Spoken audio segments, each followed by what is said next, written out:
안녕하십니까. 소금양서의 예수님 이야기 303번째 시간입니다. 오늘은 거슬리는 비유라는 제목으로 짧지만 긴 감동으로 여러분들을 초대합니다. 먼저 본문 말씀을 봉독해 드립니다. 마태복음 20장 8절에서 11절에 있는 말씀입니다. 저물매 포도원 주인이 청지에게 이르되 품꾼들을 불러 나중 온 자로부터 시작하여 먼저 온 자까지 삭을 주라 하니 제11시에 온 자들이 와서 한 데나리온씩을 받거늘 먼저 온 자들이 와서 더 받을 줄을 알았더니 저희도 한 데나리온씩 받은지라. 받은 후에 집 주인을 원망하여 이르되. 예수님의 비유 중에 어떤 것들은 다른 비유보다 더 마음에 거슬립니다. 속 뒤집히는 비유 중에서도 최상위에 속하는 것이 바로 마태복음 20장 1절에서 16절에 등장하는 농부에 관한 비유입니다. 이 비유는 자신의 포도원에서 하루 종일 일할 노동자를 찾아 나서는 포도원 주인으로 묘사된 하나님에 대하여 말하고 있습니다. 성경은 종종 이스라엘을 하나님의 포도원이라고 표현하고 있습니다.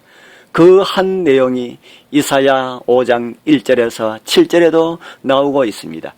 12시간의 하루 노동을 시작할 때에 주인은 일꾼들과 하루 품삯을 한 데나리온으로 약정했습니다. 그러나 농부는 마음이 급합니다. 포도는 익은 즉시 따지 않으면 상하기 때문입니다. 걱정이 된 포도원 주인은 일꾼을 찾으러 계속해서 왔다 갔다 합니다. 심지어 날이 저문 11시에도 일꾼을 데려왔습니다. 그때까지 일자리를 얻지 못한 걸 보면은 나중에 온 일꾼들은 그다지 일에 의욕이 없는 사람 같았습니다. 어쨌든 그들도 일해야 먹고 살기 때문에 늦게라도 일터에 나왔습니다. 가장 골치 아픈 대목은 8절입니다. 날이 저물자 주인은 제일 나중에 고용된 일꾼으로부터 시작하여 한 줄로 서게 하였습니다.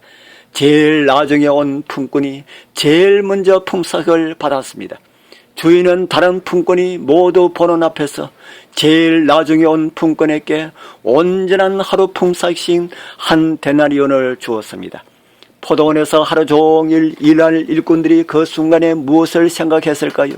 산수 공식입니다. 저 친구들이 1시간 일하고서 온전한 하루 품삯을 받았다면 우리는 12일 식의 품삯을 받을 수가 있을까요? 안식을 빼고 2주 동안 벌어야 하는 액수지. 오늘 주인 잘 만나서 이게 웬 형제람 하면서 그들은 기뻐했을 것입니다. 그런데 예상 밖의 일이 터졌습니다. 모든 사람이 똑같은 품삯을 받았습니다. 그들이 불평한 것은 두말할 나위가 없었습니다. 저는 젊은 시절 막노동 일에 종사하면서 마태복음 20장을 처음 읽었습니다. 그 이야기를 읽고 저는 투덜거렸습니다. 저에게 그것은 공의를 조롱하는 것처럼 보였습니다. 베드로의 반응도 마찬가지였습니다. 예수님이 이 비유를 말씀하신 이유는 베드로가 마태복음 19장 27절에서 우리가 무엇을 얻으리까라고 질문했기 때문임을 기억하시길 바랍니다.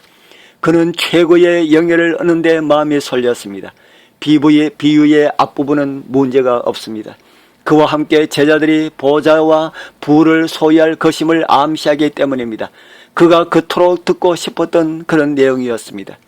그러나 내일 아침 들어질 그런 말씀에서 언급될 말씀이지만 그는 꼭 들어야 할 대답을 조금 뒤에 듣게 될 것입니다.